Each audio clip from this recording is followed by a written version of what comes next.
የአሜሪካው የውጭ ጉዳይ ምክትል ዋና ጸሐፊ ክሪስቶፈር ላንደን ወደ ኢትዮጵያ እንደሚደርሱ እየተጠበቀ ነው። አብሯቸው የአሜሪካው የዲፌንስ ዲፓርትመንት ወታደራዊ እዝ ሰንሰለት አካል የሆነው በመካከለኛው ምስራቅና በዚህ በአፍሪካ ቀንድ የሚንቀሳቀሰው የአሜሪካ ወታደራዊ ክፍል ሴንትኮም የጦር አዛዦችም አብረው ኢትዮጵያ ውስጥ ይመጣሉ። እነዚህ የጦር አዛዦች ለምን ወደ ግብጽ ሳይሄዱ ወደ ኢትዮጵያ ግን መጡ የሚለውን ጥያቄ ጀምሮ ለመሆኑ ኢትዮጵያ ከግብጽ ጋር በታላቁ የኢትዮጵያ ህዳሴ ግድብ ሆነ በውሃ ሀብት ክፍፍል ላይ ወደ ድርድር ጠረጴዛ ተመልሳ አስገዳጅ የሆነ ስምምነትን እንድትፈርም የሚያስገድዳት ዓለም አቀፋዊ መርህ ወይም ዓለም አቀፋዊ ህግ አለ ወይ የሚለውን ጉዳይ እንጠይቃለን። ሰላም ጤና ይስጥልን ክብራትና ክብራን የገበያ ፖድካስት ቤተሰቦች፣ ነጻነት ላቀው አብሬያችሁ ቆይታ አደርጋለሁኝ። በዛሬ ፖድካስት ቆይታችን የአሜሪካ የውጭ ጉዳይ ባለስልጣናት ወደ ኢትዮጵያ ጎራ እንደሚሉ የተጠበቀ ከመሆኑ አንጻር በኢትዮጵያና በግብጽ መካከል ያለ የውሃ ሀብት ክፍፍልን መነሻ ያደረገ የውይይት መርሃ ግብር ይመለሳል ወይስ አይመለስም በሚለው ነጥብ ላይ እንዲሁም ቢመለስ ምን አይነት ሁኔታዎች ይኖራሉ፣ ባይመለስስ ምን አይነት ነገሮች ይከሰታሉ በሚለው ላይ ሐሳቦችን እንለዋወጣለን። አብራችሁ እንድትሆኑ በአክብሮት እንጋብዛለን። ቻናላችንን ሰብስክራይብ ማድረጋችሁን እንዳትረሱ። መልካም ጊዜ፣ መልካም ቆይታ ይሆንላችሁ።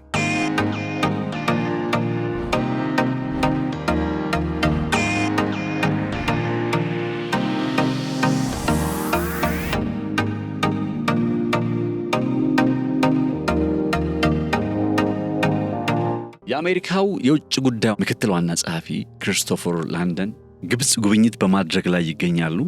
በግብጽ ጉብኝት ላይ ከማድረጋቸው ባሻገር ደግሞ በኢትዮጵያም በኬንያም እንዲሁም በጅቡቲ ጉብኝቶቻቸው ይቀጥላሉ። ከጥር 16 ከጥር 24 ድረስ በሚቆይ የጉብኝት ጊዜ ነው እነዚህን ሀገራት ያጠቃለለ ቆይታ የሚያደርጉት። የውጭ ጉዳይ ምክትል ዋና ጸሐፊው ክሪስቶፈር ላንዳው ወደ ኢትዮጵያ በሚመጡበት ሰዓት ግን የሴንትኮም ወታደራዊ ጀነራልም ሴንትኮም ማለት በዚህ በመካከለኛው እንግዲህ ዓለም ላይ በዘረጋችው የወታደራዊ እዝ በዚህ መካከለኛው ምስራቅና አፍሪካ ቀንድ አካባቢ ያለውን ስፍራ የምትከታተልበት ምን እንበለው የዛ ወታደራዊ ሰንሰለት ሴንትኮም የሚባለው ማለት ነው። የዛ ወታደራዊ ሰንሰለት አዛዥ የሆኑትን ከፍተኛ ባለስልጣንም ይዘው ነው ወደ ኢትዮጵያ የሚመጡት። ግብጽ ሄዱ እኒህን የጦር ጀነራል ይዘው አልሄዱም። ነገር ግን ወደ ኢትዮጵያ ሲመጡ እኒህን የጦር ጀነራል ይዘው ሊመጡ አስበዋል። ስለዚህ በኢትዮጵያ ቆይታቸው ላይ የአሜሪካ ትኩረት ምን ሊሆን ይችላል የሚለው ጥያቄ እንዲነሳ ምክንያት ይሆናል። ከዚህ አንጻር የመጀመሪያው ነገር ኦብቪየስሊ ያው በቀላሉ ሊታወቅ የሚችለው በዶናልድ ትራምፕ ሐሳብ አመንጭነት አማካኝነት የታላቁ የኢትዮጵያ ህዳሴ ግድብን ወደ ድርድር ጠረጴዛ ላይ ለመመለስና ለመደራደር ጥረት እየተደረገ ነው። ዶናልድ ትራምፕም የኢትዮጵያ ጠቅላይ ሚኒስትር አብይ አህመድና የግብጽን ፕሬዝዳንት አብዱልፈታህ አልሲሲን ፊት ለፊት አገናኝቶ ለማውራት እንዲያወሩ ለማድረግ ፍላጎት እንዳላቸው ዳቮስ ላይ ሲናገሩ እንደነበር አይዘነጋም። ስለዚህ የአሁኑ የክሪስቶፈር ላንዳው ወደዚህ ቀጠና መልእክት ይዞ የመምጣት ያክል ነው ሊቆጠር የሚችለው። ዲያውም ላስት ታይም ምናልባትም ስልክ ሊደወል ይችላል ስላችሁ አልነበረ እዚህ ከድርድሩ ጋር በተያያዘ። ይሄኛው በቀጥታ መልእክት የውጭ ጉዳይ ምክትል ዋና ጸሐፊው አንዱ ይዘው የሚመጡት ጉዳይ በዚህው በድርድር ሂደት ላይ እንዴት ወደ ድርድር ትመለሳላችሁ ምናምን በሚሉት ነጥቦች ላይ ነው እንግዲህ ትኩረቱን ያደርጋል ተብሎ የሚጠበቀው። ከዛ ባለፈ ግን እንዳልኳችሁ የሴንትኮም የጦር ጀነራልም እንዲሁ ከአሜሪካ የውጭ ጉዳይ ዋና ጸሐፊ ጋር አብረው ወደ ኢትዮጵያ ይመጣሉና ይሄ አንድ የሚያሳየው ነገር አለ። በዚህ በአፍሪካ ቀንድ ላይና በቀይ ባህር መግቢያ አካባቢ ላይ ባለው ቀጠና የደህንነት ዋስትናን በማረጋገጥ ረገድ ኢትዮጵያ የማይተካ አቋም እንዳላትና የሴንትኮሙ የጦር ጀነራልም ከኢትዮጵያ ጋር በዚህው ረገድ አንደኛም የቀጠናዊ ደህንነት የሚባለው ጉዳይ፣ ሁለተኛ የአሸባሪነት እንደ አልሸባብ የመሰሉ የሽብር ቡድኖች በሶማሊያ ውስጥ ያው ጠንካራ ወታደራዊ ዘመቻ ሲደረግባቸው ቆይቷል። ይህን ወታደራዊ ዘመቻ በማከናወንና በመምራት ረገድ እንደ ኢትዮጵያ ያክል የፊታውራሪነቱ ሚና የተወጣ የለም። ስለዚህ በአልሸባብ እንቅስቃሴ ላይ ኢትዮጵያ ጠንካራ የሆነ እርምጃዎችን ስትወስድ ስለቆየች አሁንም በመውሰድ ላይ ስለምትገኝ፣ አሜሪካ ደግሞ በዚህ በቀይ ባህር ቀጠናና በአፍሪካ ቀንድ አካባቢ ላይ ባለው የውጭ ግንኙነት ፖሊሲ መርሆቿ ለነገሩ ዶናልድ ትራምፕ ከመጣ ወዲህ መርህ የሚባል ነገር የለም ግን ስቲል ሽብርተኝነት የሚባለው ጉዳይ ያሳስባቸዋል የምስራቅ አፍሪካ ቀንድ ደህንነት ሰላምና ጸጥታ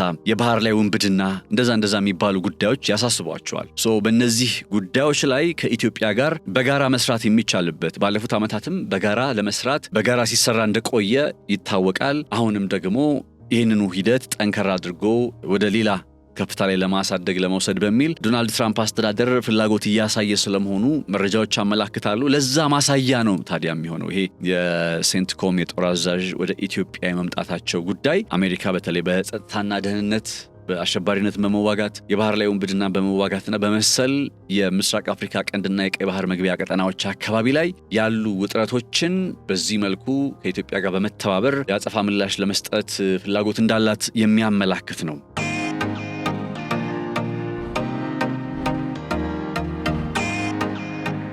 ስለዚህ ጥሩ ነገር ነው ይሄ አሜሪካ ጋር ከዚህ ቀደም ብያችኋለሁኝ አሜሪካ ከኢትዮጵያ ጋር ተባባሪ ሆና ልትቀጥል የምትችልበትን መንገድ ተባባሪ ሆና ብቻ ሳይሆን ደግሞ ተፈላጊ ሆና ጭምር ይህን ስንል አሜሪካ ከግብጽ ጋር ያላትን ግንኙነት አቋርጣ ከዛ ከኢትዮጵያ ጋር ብቻ ግንኙነት እንዲኖራት ይደረግ በሚል አይነት መርህ ወይም አመክንዮ ሳይሆን እንደ አሜሪካ የመሰሉ ሀገራት ያው አሁን ላይ ባለ ነባራዊ ሁኔታ በተለይ ግብይታዊ በሆነ ወይም በሰጥቶ መቀበል እየተባለ የሚጠራው መርህ ወደ ሌላ ምዕራፍ ባሸጋገረ አይነት መንገድ እየተንቀሳቀሱ ስለሆነ ምን ልንሰጣቸው እንችላለን ከአሜሪካዎቹ ጋር በጋራ ለመስራት የትኛውን ጥቅማችንን ለማስከበር ምን ከነሱ ጋር በጋራ መስራት እንችላለን በሚለው ነጥብ ላይ ትኩረት የሚፈልግ ጉዳይ ስለሆነ ለዛም ነው ይባላል እንግዲህ ምናልባት ወደ ኢትዮጵያ የአሜሪካ የሴንትኮም ወታደራዊ ጀነራል መምጣቱና በሽብርተኝነት በባህር ላይ ውንብድና በአጠቃላይ በሰላምና ጸጥታ ላይ በጋራ የመስራት ፍላጎት ማሳየቱ ከዚህ አንጻር እንደ እድል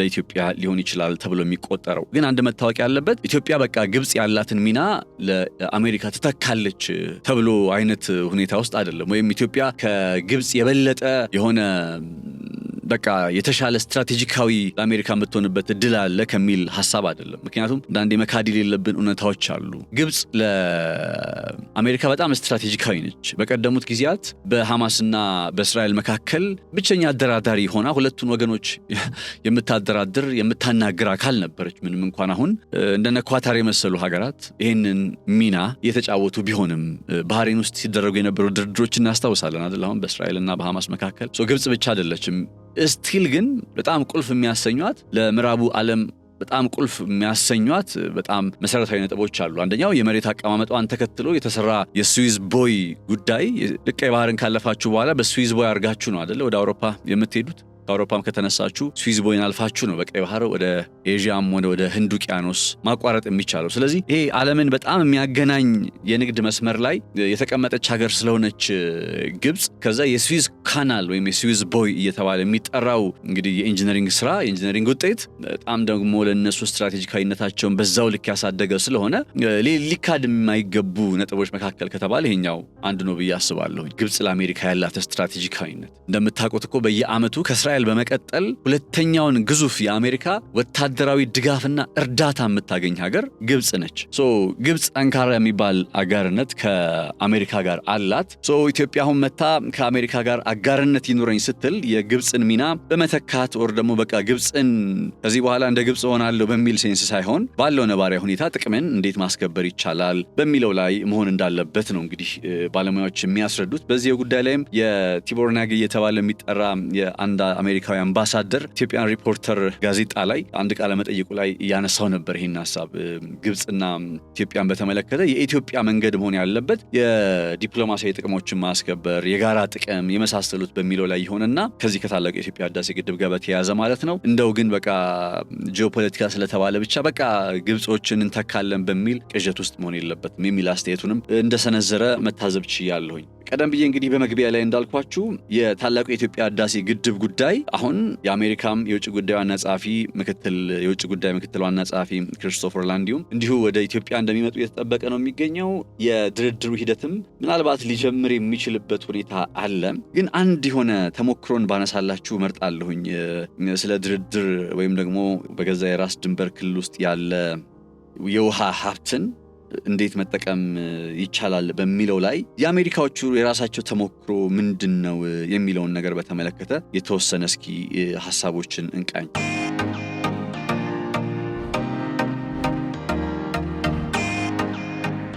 አሜሪካዎቹ አንድ ኢምፔሪያል እየተባለ የሚጠራ ግድብ አላቸው። ይሄ ኢምፔሪያል እየተባለ የሚጠራ ግድብ በጣም በብዙ መልኩ ወይም በብዙ ሁኔታዎች ከታየ ብዙ ችግር ያለበት፣ ነገር ግን አሜሪካ ተጽዕኖ ፈጣሪ ሀገር ወይም ፓወርፉል ሀገር ስለሆነች እንደፈለገች የምትሆንበት አይነት ግድብ ነው የኢምፔሪያል ግድብ። የኢምፔሪያል ዳም በ1944 እንደ አውሮፓውያን አቆጣጠር በሜክሲኮና በአሜሪካ መካከል የነበረ ጦርነትን መነሻ አድርጎ የተፈረመ ስምምነት ውጤት ነው ኢምፔሪያል ዳም። ኢምፔሪያል ዳም በሜክሲኮና በአሜሪካ መካከል የሚገኝ ግድብ ነው። ይሄ ግድብ ለምሳሌ እኛ ሀገር ያለ ግድብ ለምሳሌ የግረድ ታላቅ የኢትዮጵያ ህዳሴ ግድብ ውሃ ገድቦ ማስቀረት ሳይሆን ውሃውን ይይዘውና የኤሌክትሪክ ኃይል እየመነጨበት ወደ ታችኛው ተፋሰስ ሀገራት ይሄዳል። አሜሪካዎቹ የሰሩት ኢምፔሪያል ዳም የተባለ የሚጠራው ግድብ ግን በጣም በሚገርማችሁ ሁኔታ የውሃውን ተፈጥሯዊ ፍሰት ሙሉ በሙሉ ይቀይሩትና የውሃውን ተፈጥሯዊ ፍሰት መቀየር ብቻ ሳይሆን ሌላ ሊያለሙ ወደሚፈልጉበት አይነት ስፍራ ላይ ወስደው ካሊፎርኒያ አካባቢ ላይ ያለ የውሃ ጥያቄን ወይም የውሃ ጥማትን ለማርካት ነው የሚጠቀሙበት። ውሃው በአሪዞና አድርጎ ወደ ሜክሲኮ፣ አሁን ሜክሲኮ በዚህ ረገድ እንደ ግብጽ ልትቆጠር ትችላለች፣ የታችኛው ተፋሰስ ሀገር ነች። አሜሪካ ደግሞ እንደ ላይኛው ተፋሰስ ሀገር ወይም እንደ ኢትዮጵያ ልትቆጠር ትችላለች። አሜሪካ ኢምፔሪያል ዳም እየተባለ የሚጠራው ግድብ ገነባችና ውሃውን ሙሉ በሙሉ ፍሰቱን ቀይራ ወደ ታችኛው ተፋሰስ ሀገር ወደምትባለው ሜክሲኮ ሊደርስ የሚችለውን ውሃ ፍሰት ሙሉ በሙሉ ስታስቀርና ስትገድብ አንድ ሎጂክ አላት። ለምንድን ነው ይህን የምታደርገው አሜሪካ? ይህን የምታደርገው ለምንድን ነው ሲባል አንድ ሎጂክ አላቸው። በ1944 እንደ አውሮፓውያን አቆጣጠር በዚህ ከአሜሪካና ሜክሲኮ መካከል ያው የነበሩ ጦርነቶች አሉ። የተወሰነ እነዛ ጦርነቶች በአሜሪካ የበላይነት ስለተወጡ ከዛ አሜሪካዎቹ ያው እንደ አሸናፊ ሀገር እንደ ፓወርፉል ሀገር ከሜክሲኮ ጋር አንድ ስምምነት ይፈራረማሉ። ያ ስምምነት ምንድን ነው የሚለው? ሜክሲኮ በአመት 1 ሚሊዮን አከር ጫማ የሚጠጋ የውሃ ሀብትን ታገኛለች። የኮሎራዶ ሪቨር ይባላል። ይሄ የኮሎራዶ ሪቨር ካለው አጠቃላይ ሀብት ውስጥ 1.5 ሚሊዮን ኤከር ፊት የሚሆነውን ትጠቀማለች ወይም ታገኛለች። ከዛ አሜሪካ ግድብ ገነባችበት በዚህ በኮሎራዶ ወንዝ ላይ። ከዛ የውሃውን አቅጣጫ ቀየረችው። ውሃው መቼና እንዴት ለማ እንደሚለቀቅ ኢቭን ለሜክሲኮ መቼና እንዴት እንደሚለቀቅ ጭምር ወሳኙ ሀገር ሆነች እና ይህንን ለማከናወን የሚያስችላት ግን አንድ ስምምነትን አድርጋለች። በዚህ ግድብ ምክንያት የደረሰ የአካባቢያዊ ስነ ምህዳር ቀውስ ልነግራችሁ አልችልም። ኢኮሲስተሙ ተናክቷል። ነገር ግን የ1944ቱ የሁለቱ ሀገራት ስምምነት ስለ ኢንቫይሮንመንታል ፕሮቴክሽን ወይም የአካባቢ ደህንነትን ስለመጠበቅ ምንም ያስቀመጠው ነገር የለም። እንዲያውም አንዳንዶች ምን ይላሉ? ምንም እንኳን ይሄ በሜክሲኮና በአሜሪካ መካከል በ1944 ተፈርሟል የሚባለው ስምምነት እንደ ስምምነት ገዢ ሊሆን ቢችልም ነገር ግን አውትዴትድ ነው፣ በቃ ያለፈበት ነው፣ ያረጀ ነው። አሁን ላይ የአካባቢ ስነ ምህዳር ጉዳይና ኢኮሲስተምን በተመለከተ መደረግ ያለባቸውን ነገሮች ታሳቢ አያደርግም። የኢምፔሪያል ዳም ጉዳይ ምንም እንኳን ህግ አለው ቢባልም በግልጽ ግን የታችኛው ተፋሰስ ሀገራትን አንደኛ በጦርነት ባሸነፏቸው ጊዜ ነው አስገድደው ስምምነት ያስፈረሟቸው። ሜክሲኮችን በጦርነት አሸንፈው ነው ከዛ አስገድደው ስምምነት ያስፈረሟቸው።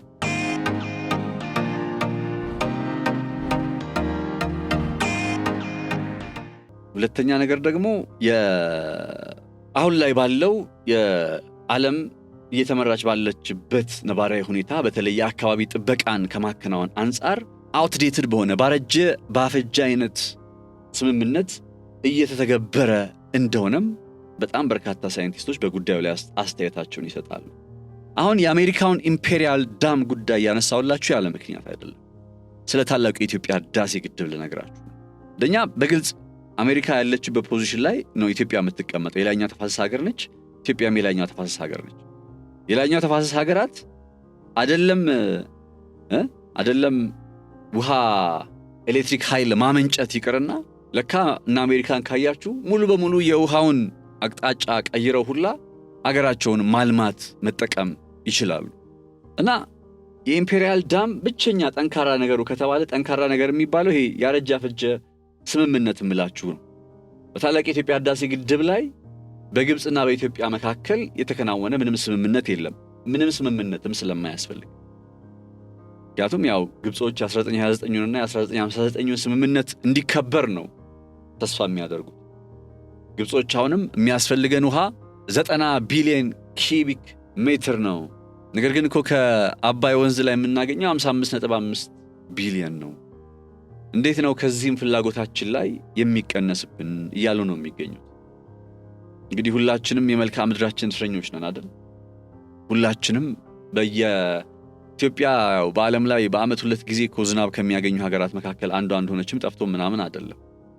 ነገር ግን ይህንን ውሃ ላይ የመጠቀም መብት አለን የሚለው ጉዳይ የሉዓላዊነት ጉዳይ ጭምር ስለሆነ እና የታላቁ የኢትዮጵያ ህዳሴ ግድብን ጉዳይ በተመለከተ ይሄ ደጋግመው የሚያነሱት የውሃ ሀብት ክፍፍል የሚባለው ጉዳይን በተመለከተ ኢቭን ለመሆኑ ኢትዮጵያ አሁን የአሜሪካው የውጭ ጉዳይ ምክትል ዋና ጸሐፊ ይመጣሉ አይደል?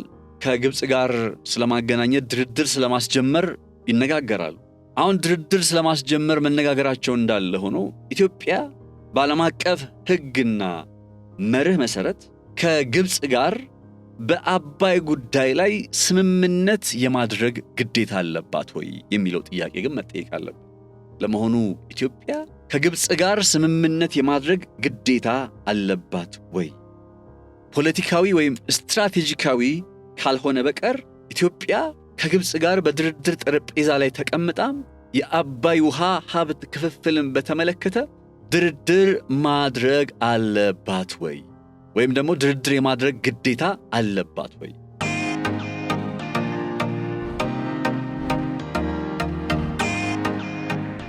ኢትዮጵያ ወደ ድርድር ጠረጴዛ ላይ ስትመለስ ፖለቲካሊና ስትራቴጂካሊ ከሌሎች ተባባሪ ሀገራት ጋር በጋራ ለመስራት ከግብጽ ጋርም እንዲሁ ግብጽን የመጉዳት ግብጽን አደጋ ላይ የመጣል ግብጽን በረሃብ እየተመታች ዝም ብሎ ለመመልከት ውሃ ፍኖ ይዞ እዚህ ለመመልከት ወይም ግብጽ በጎርፍ እየተጥለቀለቀች ከዛ እዚህ ቁጭ ብሎ ለመሳቅ አይደለም።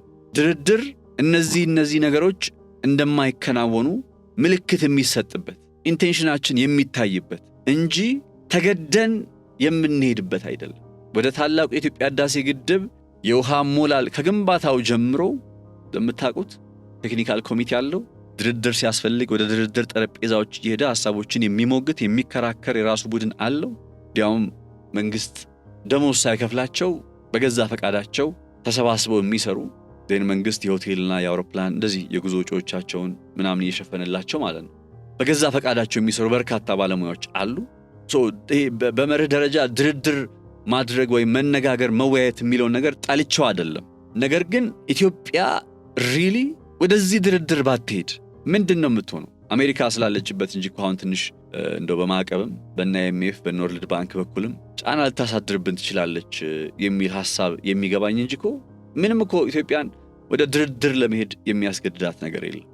ይሄ ግድብ በአመት የሚይዘው የውሃ መጠን አጠቃላይ መጠኑ 75 ቢሊዮን ኪዩቢክ ሜትር አካባቢ ነው አይደለ? ግድቡ መያዝ የሚችለው የውሃ መጠን የአስዋን ግድብ እንደምታውቁት የዚህ እጥፍ ነው። የአስዋን ግድብ የዚህ እጥፍ ነው ማለት በሚይዘው የውሃ መጠን ደረጃ እንጂ በአፍሪካ ግዙፉ ፕሮጀክት ወይም በአፍሪካ ግዙፉ ግድብ የታላቁ የኢትዮጵያ ህዳሴ ግድብ እንደሆነ ይታወቃል። እና ይህ ታላቁ የኢትዮጵያ ህዳሴ ግድብ ለግብጾች አደጋ እንዳልሆነ ለግብጾች ችግር እንዳልሆነ ግብጾችን መከራ ውስጥ ለማስገባት የተዘጋጀ እንዳልሆነ ለመግለጽ ስለሚበጅም ጭምር ድርድሮች መኖራቸው ተገቢነት አለው፣ ጥሩ ነው። ነገር ግን ኢትዮጵያ ወደ ድርድር እንድትሄድ የሚያስገድዳት ዓለም አቀፋዊ ድንጋጌ አለው ይብላችሁ ብትጠይቁ አንድም ዓለም አቀፋዊ ድንጋጌ የለም። አሳሪ የሆነ ስምምነትን እንድትፈርም የሚያስገድዳት ምንም አይነት አስገዳጅ ሁኔታ የለም። አስገዳጅ ስምምነት የሚፈረመው አስገዳጅ ሁኔታ ሲመጣ ብቻ ሊሆን ይችላል። አስገዳጅ ሁኔታ በሌለበት አሁን መጫወቻ ካርዱ በኢትዮጵያ እጅ በሆነበት ማንም እየመጣ ላናፋ ቢል ልደንፋ ቢል አፍንጫችሁን ላሱ ከማለት በቀር ይቅርታ ለተጠቀምኩት ቃል ሌላ ምንም አማራጭ የለም።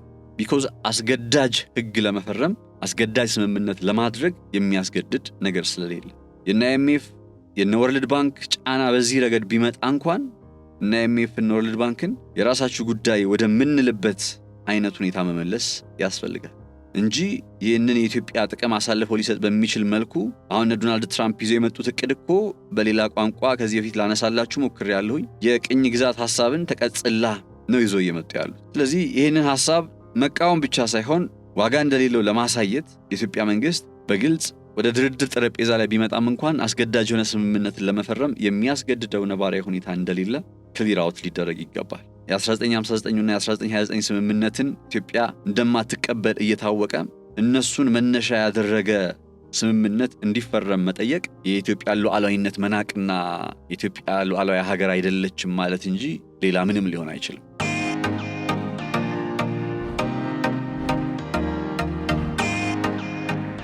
በጣም ይገርማችሁ ባለፈው አንድ በአረብኛ አንድ ዜና የተመለከትኩ ነበርና የተተረጎመ ፖለቲከኛ ናቸው ሰውየው በግብጽ ውስጥ ፖለቲከኛ ናቸው ከመንግስት ጋር ቅርበት ያላቸው የፖለቲካ ሰው ናቸውና በታላቁ የኢትዮጵያ ህዳሴ ግድብ በአባይ ውሃ የውሃ ሀብት ክፍፍል ላይ አስተያየታቸውን እየሰጡ ነበርና እንደሚናገሩት ከ2001 2002 እንደ አውሮፓውያኑ አቆጣጠር ወዲህ ይላሉ ግብጽ የ1959ን ስምምነት ሙሉ በሙሉ ሽራለች። ግብጽ አሁን ላይ ፍላጎቷ 100% የአባይ የውሃ ፍሰትን መቆጣጠር ነው ወደሚል ነጥብ መጥቷል።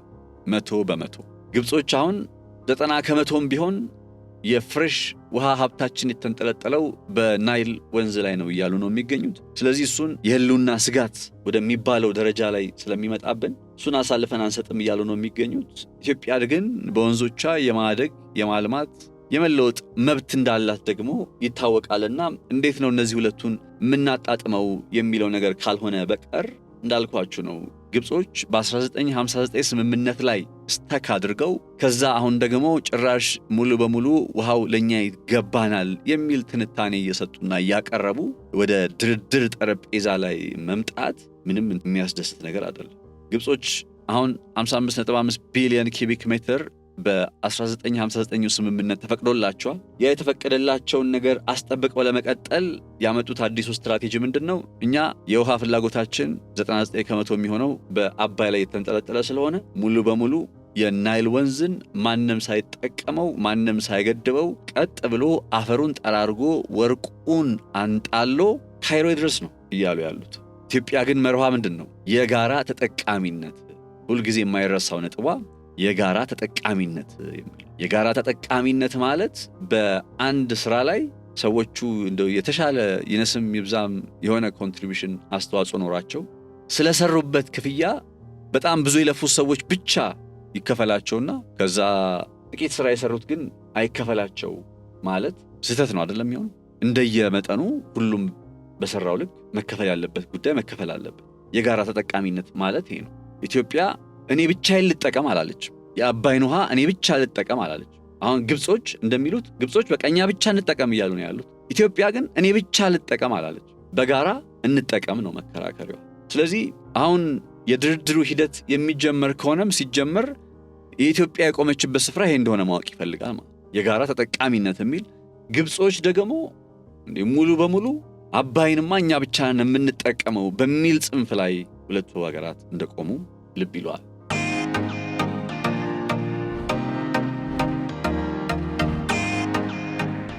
የአሜሪካና የአጋሮቿ በዚህ ታላቅ የኢትዮጵያ ህዳሴ ግድብ ጉዳይ ላይ ጣልቃ መግባት ኢትዮጵያ ላይ የሚያመጣቸው ጫናዎች እንዳሉ ሆነው አሁን አሜሪካ በዚህ በመካከለኛው ምስራቅ በቀይ ባህርና በአፍሪካ ቀንድ ቀጠና ላይ መስራት ከምትፈልጋቸው ጉዳዮች መካከል አንዱና ዋነኛው የደህንነት ጉዳይ ስለሆነ የሰላምና ጸጥታ ጉዳይ ስለሆነ በዚህ ጉዳይ ላይ ደግሞ አሜሪካ ከኢትዮጵያ በላይ ሊተባበራት የሚችላት ሀገር እንደሌለ ስለምታውቅ በዚህው አግባብ ከአሜሪካ ጋር አጋርነትን ጠንከር ማድረግ የሚቻልበት እድልም አብሮ ሊመጣ እንደሚችል ተስፋ አደርጋለሁ። እኔ በዓለም ላይ ሀገራት ተገለው የኒውክሊየር ጦር መሳሪያ ከሚታጠቁ ሀገራት ዓለም እንደሆነው ሆነው ከዓለም ጋር አብረው ሮጠው ዕጣ ፈንታቸውን ቢወስኑ ይሻላል ባይ ነኝ። እንደ ኤርትራ ተዘግቶ በኖስታልጂያ ውስጥ ከመኖር እንደ አዲስ አበባ መጪውን ጊዜ ማለም የበለጠ ለዜጎች ተስፋን ይሰጣል ብዬ አምናለሁ። ልዩነቱ በህልምና በትዝታ መካከል ነው። ትዝታ ስለ ትላንት ነው፣ ህልም ግን ስለ ነገ ነው። ያሉንን ኢትዮጵያ ከነ አሜሪካ ጋር ከሌሎችም መተባበር መደጋገፍ ከምንችላቸው ኃይሎችና አካላት ጋር የምንተባበርበት እድል ከመጣ እነዛን እድሎች መጠቀም ያስፈልጋል እና IMF እና ወርልድ ባንክ ሲመጡ በቃ ቅኝ ገዢዎች መጡ ተብሎ መደምደም ወይም ደግሞ አገር ሊያደህዩ መጡ ብሎ መደምደም ተገቢነት ያለው አይመስለኝም። እንዳልኳችሁ ችግሩ የሚፈጠረው ያለው መንግስት የIMF ወይም የወርልድ ባንክ ችግር አይደለም። ያለው መንግስት ግን በታዘዘው መሰረት መስራት ካልቻለ ነው ችግር የሚፈጠር። በተስማማው መሰረት እሰራለሁ ባለው መሰረት ካልሰራ ያው ሴራዎቻቸው ምናምን እንዳሉ ሆኖ ማለት ነው። አሁን ኢትዮጵያን በተመለከተ ግን እንደዛ አይነት ነገሮች ይኖራሉ ብዬ ስለማላስብ ሞር እና አሜሪካ ጋር መተባበር የምንችልበት አይነት ሁኔታ ከመጣ አንዱ መተባበር የምንችልበት ሁኔታ የሰላምና ጸጥታው ጉዳይ ስለሆነ በአሁኑ የአሜሪካ የውጭ ጉዳይና ጸሐፊ ክሪስቶፈር ላንዳው የተመራ ልዑክ አዲስ አበባ ሲገባ የአሜሪካ የዲፌንስ ዲፓርትመንት አንድ አካል የሆነው ሴንትኮም ዋና ወታደራዊ አዛዥና የጦር ጀነራልም እንዲሁ ይመጣሉ። ስለዚህ ይሄኛው ጉዳይ ልንጠቀምበት ከሚገባ ነጥብ ውስጥ አንዱ ነው። ሌላኛው አሜሪካ ከኢትዮጵያ ጋር በንግድ ዘርፉ ላይም እንዲሁ መስራት ትፈልጋለች። እሱንም አማራጭ ማየት እኛ ጋር ኢትዮጵያ ላይ ትኩረት እንዲኖራቸው ማድረግ የሚቻልበትን መንገድ ሁሉ መፈለግ መልካም ነው። አሜሪካዎቹም የንግድ አጋርነትን ማጠናከር እንፈልጋለን ያሉ ስለሆነ በቀይ ባህር ላይም ደግሞ የቀይ ባህርን ሰላምና ጸጥታ እናስከብር ከተባለ ከኢትዮጵያ ውጪ ሰላምና ጸጥታው ስለማይከበር ገብቷቸዋል። እነ ግብፅ አንደኛው ሶማሊያ ውስጥ እንምጣ ኤርትራ ውስጥ እንምጣ የሚሉት ለምን እንደሆነ ገባቸው አይደል? አሁን ከነ አሜሪካ ጋር መስራት በሚል ነው አንደኛው ጉዳይ ኢትዮጵያን ከበባ ውስጥ ማስገባት የሚለው ነጥብ እንዳለ ሆኖ፣ ሌላኛው አንድምታው ደግሞ እዚህ ቦታ ላይ የጦር ሰፈራቸውን ካስቀመጡ ከአሜሪካ ጋር በመተባበር ሽብርተኝነት ሲባል የባህር ላይ ወንብድና ሲባል በቀጠናው ሰላምና ጸጥታ እንዲሁም ደህንነት ላይ በጥቅሉ ከፍ ያለ ሚና ለመጫወት ነው ጥረት እያደረጉ የሚገኘውና ይሄኛው ሮል በእነ ግብፅ በመሳሰሉት ሀገራት ከመተካቱ በፊት ኢትዮጵያም ይህንን ሮል ይዛ መቅረብ ይህንን ሮል ይዛ ጥቅሟን ማስከበር ግዴታዋ እየሆነባት መጥቷል ማለት ነው።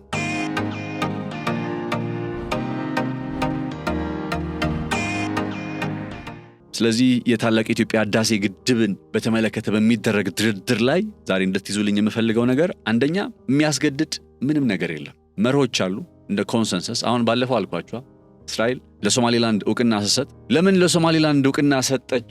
በመስጠቷ ምክንያት ኔታንያሁ በዓለም አቀፍ የወንጀለኞች ፍርድ ቤት፣ እስራኤል ደግሞ በዓለም አቀፉ የፍትህ ፍርድ ቤት ትጠየቅ የሚያስብል ምንም አይነት ነገር የለም። ነገር ግን የተለመደውን ኮንሰንሰስ ወይም መግባባት በሀገራት መካከል ዓለም ላይ ያለውን መግባባት ጥሳለች በሚል ነው ያልተጻፈ ህግ ነው ያለው። ልክ እንደዛ ሁሉ ኢትዮጵያም አሁን የታላቅ ኢትዮጵያ ህዳሴ ግድብን በተመለከተ ድርድር ማድረግ ወይም አስገዳጅ ስምምነት መፈረም ግዴታ ቢሆን ኖሮ ከዚህ ቀደም ያስፈርሙን ነበር።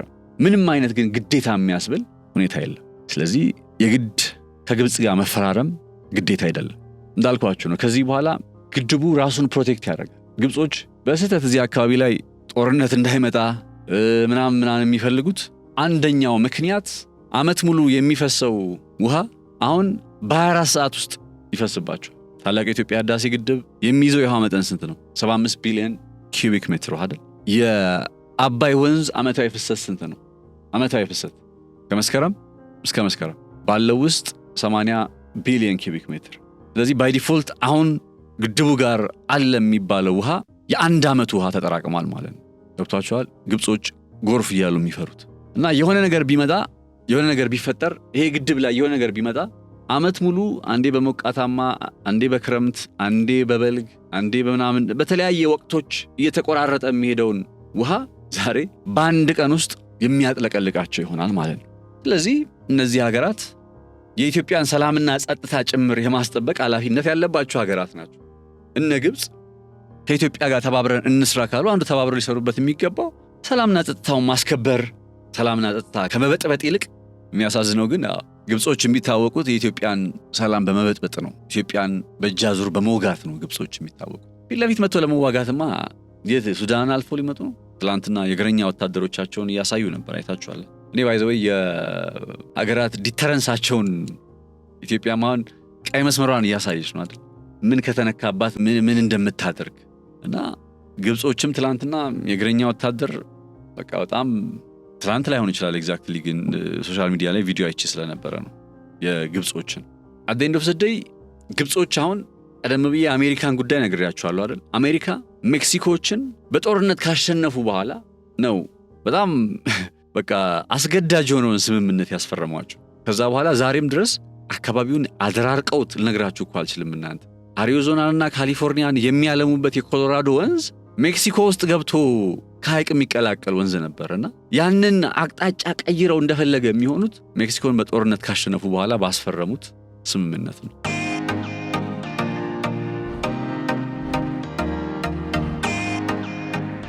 ኢትዮጵያ ጥቅሟን አሳልፋ እንደማሰጥ ባለፉት ዓመታት ታይቷል። አሁንም ቢሆን በእርግጠኝነት እናገራለሁ እኔ ግድቡ ተሸጧል ምናምን የሚል እንትን አይመቸኝም። ባይዘው ይሄ ኮንስፓይረሲ አድርጌ ነው የምቆጥረው። እኔ መሪዎቻችን የፈለገ ባይመቹን ማለት በአንዳንድ ነገሮች ግን የሚደራደሩ መሪዎች አይደል። ለምሳሌ ጠቅላይ ሚኒስትር መለስ ዜናዊን ብዙ የማይመቸኝ ነገር አለ። በጣም ብዙ ከህወሓት ምስረታ ታሪክ ጋር ተያይዞ በጣም ብዙ ነገሮች አሉ የማይመቸኝ። ለምሳሌ ከኤርትራና ከአሰብ ጉዳይ ጋር ተያይዞ አይደል ብዙ የማይመቸኝ ነገር አለ። ነገር ግን በታላቁ የኢትዮጵያ ህዳሴ ግድብ ላይ ጠቅላይ ሚኒስትር መለስ ዜናዊ ያደረገው ነገር ገብቷቸዋል። የሆነ ማይልስቶን የሆነ ነገር ነው። በቃ የመሰረት ድንጋይ የሆነ ነገር እና እነ ኃይለ ሥላሴ ናቸው ታውቃላችሁ ታላቁ የኢትዮጵያ ህዳሴ ግድብ የሚል ስያሜ ያስጡት እንጂ በ1920ዎቹ ነው ማስጠናት የጀመሩት ኃይለ ሥላሴ። በ1920ዎቹ አስጠንተው ከዛ ጦርነት መጥቶባቸው ጦርነቱ አልፎ ጦርነቱን አሸንፈው ከዛ በኋላ ደግሞ ኤርትራ የምትባለው ሀገር በፌዴሬሽን ከኢትዮጵያ ጋር ተዋህዳ ከዛ በ1959 ምናምን አካባቢ ላይ ድጋሜ $42 ሚሊዮን ገንዘብ ለአሜሪካ ኩባንያዎች ከፈሉና ከጣና ሐይቅ አንስቶ እስከ ጉባ ድረስ ባለው ስፍራ ላይ 91 የሚሆኑ ፕሮጀክቶች እንዲገነቡ የሚያስችል አይነት ጥናትን አስጠኑ እና እሱን ጥናት እያስጠኑ ሳለ ኢትዮጵያ ውስጥ መንግስት ተገለበጠ። የ1966ቱ አብዮት መጣ አይደል? በመንግስቱ ኃይለማርያም ዘመን እንኳን ሞር የባህር በሩ ጉዳይ የበለጠ ትኩረት ያገኘ ነበር። ከዛ በኢህአዴግ የስልጣን ዘመን ጊዜ በጠቅላይ ሚኒስትር መለስ ዜናዊ የስልጣን ዘመን ያው ቀደም ብሎ ከ1980ዎቹ 90ዎቹ ጀምሮ በነበሩት ሰዓት ጥናት ሲደረግበት ቆይቶ በመጨረሻም በእኛ አቆጣጠር 2003 ዓመተ ምህረት ላይ የመሰረት ድንጋዩ ተጣለ። ኃይለማርያም ደሳለኝ የቀድሞው የኢትዮጵያ ፕሬዝዳንት ግድቡን በተመለከተ ካከናወኑት ነገር መካከል የጋራ ጥቅም በሚለው ላይና ይሄ የናይል ቤዚን ኢኒሺዬቲቭ የሚባል ባይዘው እሱ በጣም ቁልፍ ነው። ናይል ቤዚን ኢኒሺዬቲቭ ግብጾች የላይኛው ተፋሰስ ሀገራትን ቀጥተኛ ባልሆነ መንገድ ቅኝ የገዛችበት አይነት አሰራር ነበር። ያንን ውድቅ አድርጎ የላይኛው ተፋሰስ ሀገራት እንደ ሉዓላዊ ሀገር በድንበራቸው ላይ ባለ የውሃ ሀብት በጋራ መልማትና ማደግ ይችላሉ የሚለውን ጉዳይ የያዘውን የናይል ቤዚን ኮሚሽን የተባለውን ነገር 2010 አካባቢ ላይ ነው እንግዲህ ይፋ ያደረጉት። 2015 ላይም ጠቅላይ ሚኒስትር ኃይለማርያም ደሳለኝ የተፈራረሙት ስምምነት ምን እንደሆነ ይታወቃል። እንዴት ለኢትዮጵያ የሚጠቅም ስምምነት እንደሆነ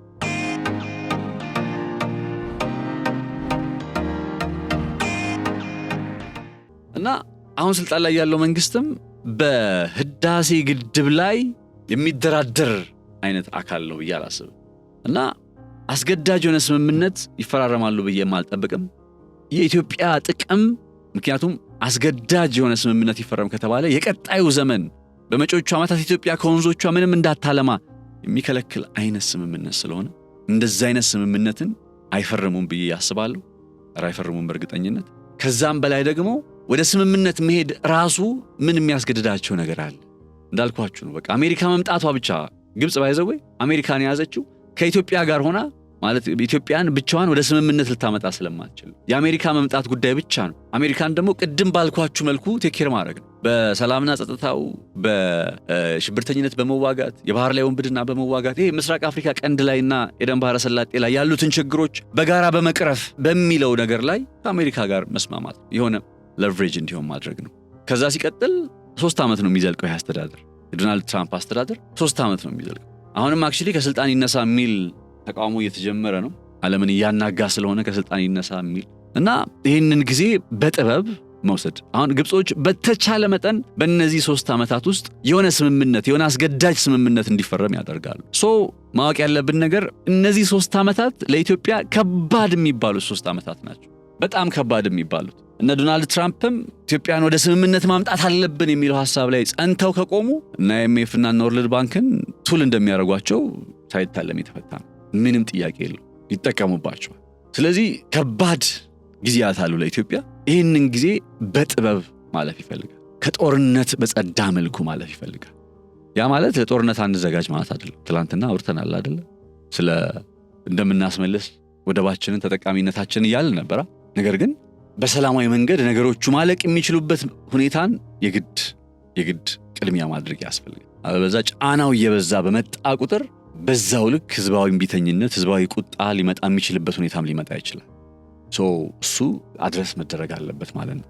ከግብጾች ጋር ወደ ድርድር የመምጣት ጉዳይ በቃ ግብጾች ብቻቸውን ማድረግ ስለማይችሉ ነው። የፈለገ ጦር ቢደረድሩ፣ የፈለገ ሚሳኤል ቢያስቀምጡ የታላቁ የኢትዮጵያ ህዳሴ ግድብን ዝንቡን ምሻይሉለት ገብቷቸዋል። ቢያረጉት ሊመጣ የሚችለውን ቀውስ ኢትዮጵያ የምትወስደው ያጸፋ እርምጃ አይደለም፣ ወንዙ ግድቡ ራሱ የሚወስድባቸው ያጸፋ እርምጃ ያስጨነቃቸዋል። እና በተቻለ መጠን ግን ተጠቃሚነትን ለማስጠበቅ አይደለም። በመጪዎቹ ጊዜ ደግሞ የውሃ ሀብት እንዳልኳችሁ ነው፣ በጣም እየመነመነ ነው የሚሄደው። በስማም የውሃ ፖለቲካ እኮ ገና ቀጣይ በጣም የሚገርም ነገር አለና በነፍስ ወከፍ አንድ ሰው በቀን ማግኘት የሚገባው የውሃ መጠን አለ። ቁጥሩን በትክክል ስለማላቀው እንዳልሳሳት ዝም ብል ይሻለኛል። ይሄ ቁጥር ግን በጊዜ ሂደት ውስጥ እየመነመነ የግብጽ ወይም የኢትዮጵያ ብቻ አይደለም፣ የዓለም ሀብት የውሃ ሀብት እያለቀ፣ በተለይ ፍሬሽ ዋተር የሚባለው ማለት ነው እያለቀ እየመነመነ ነው የሚሄደው እና እሱኛው ነጥብ በጣም ያሰጋቸዋል ወደፊትን ሲያስቡ።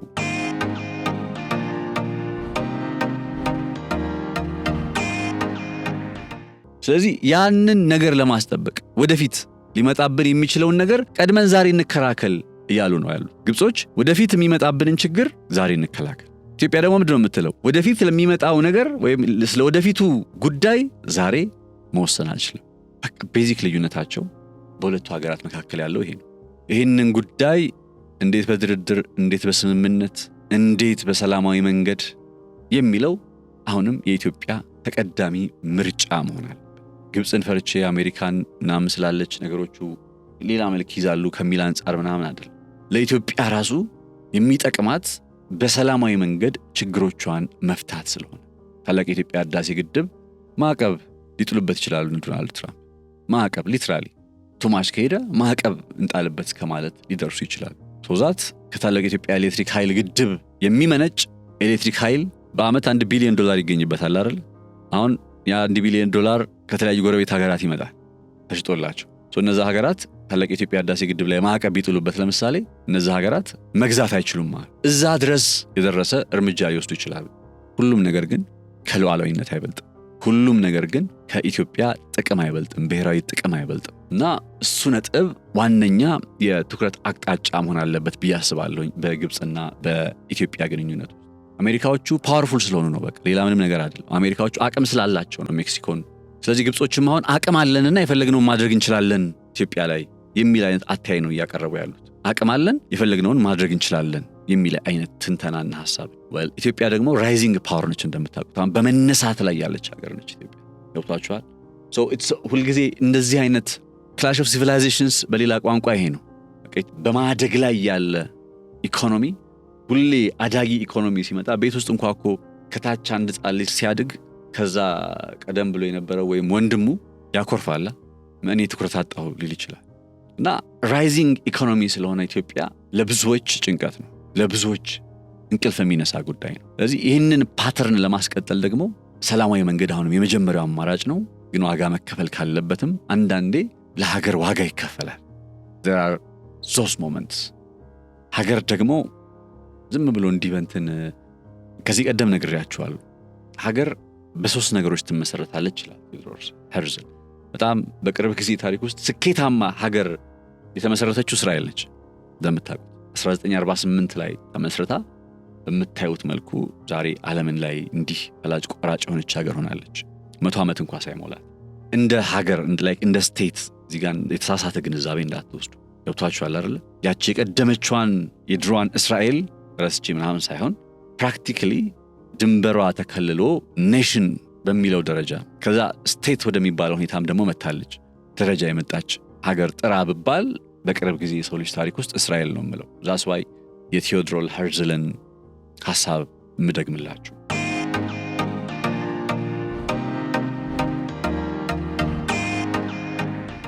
ሀገር ለመመስረት ኢማጂኔሽን፣ ናሬቲቭ and political decision ኢማጂኔሽን ያስፈልጋል። ኢማጂኔሽን ባይ ዘ ዌይ ወደ አማርኛ ሲመጣ ምንድነው ግን ተረድታችሁት? ናሬቲቭ ትርክት፣ ከዛ ፖለቲካዊ ውሳኔ እና በቀላሉ የተመሰረተ ሀገር የለም። ዋጋ ይከፈላል። እነ ኔታንያሁ ለምሳሌ በዚህ ደረጃ በጣም እየተወገዙ በጣም ብዙ ትችት እየደረሰባቸው ምንም የማይመስላቸው ለምንድን ነው? የሚያደርጉትን ነገር የሚያደርጉት ለሀገራቸው ነው፣ ለሀገሬ ነው ብለው ስለሚያምኑ እና ለሀገር መከፈል አለበት፣ ለሀገር ዋጋ መሰጠት ካለበት ዋጋ ይሰጣል። የኢትዮጵያን ጥቅም ለማስከበር አንዳንድ ፖለቲካዊ ውሳኔዎች ሊፈልጉ ይችላል። በታላቁ የኢትዮጵያ ህዳሴ ግድብ ላይ፣ በባህር በር ጉዳይ ላይ ወደ እንደዛ አይነት ፖለቲካዊ ውሳኔዎች ከመገባቱ በፊት ግን ያ ሁሌ እንደምንለው ለሰላማዊ መንገዶች ሁሉ በር መዘጋት የለባቸውም። that's why ምንም ማስገዳጅ ነገር ባይኖርባትም ኢትዮጵያ ምንም ጫና የሚያመጣባት አይነት ምንም ዓለም አቀፋዊ ህግ የሚያስገድዳት ነገር ባይኖርም ነገር ግን ለሰላም በሮች ሁሌም ዝግ መሆን ስለሌለባቸው በሰላማዊ መንገድ እንሞክር የሚሉ አካላት ሁሉ ከመጡ ኢትዮጵያ ለሰላም በር አለመዝጋቷን ለማሳየት ሲባል ብቻ ወደ እነዛ የድርድር ጠረጴዛዎች እንሄዳለን። ክብራትና ክብራን የዛሬ ፖድካስት ቆይታችን የተከታተላችሁትን ይመስል ነበር። አብራችሁን ስለቆያችሁ ልባዊ ምስጋናችን በያላችሁበት ይድረስ። ነጻነት ላቀው አብሬያችሁ ቆይታ አድርጌያለሁኝ። በቀጣይ ሌሎች አሁናዊና ወቅታዊ ጉዳዮችን ይዤ እመለሳለሁኝ። እስከዛው መልካም ጊዜ፣ መልካም ቆይታ ይሆንላችሁ።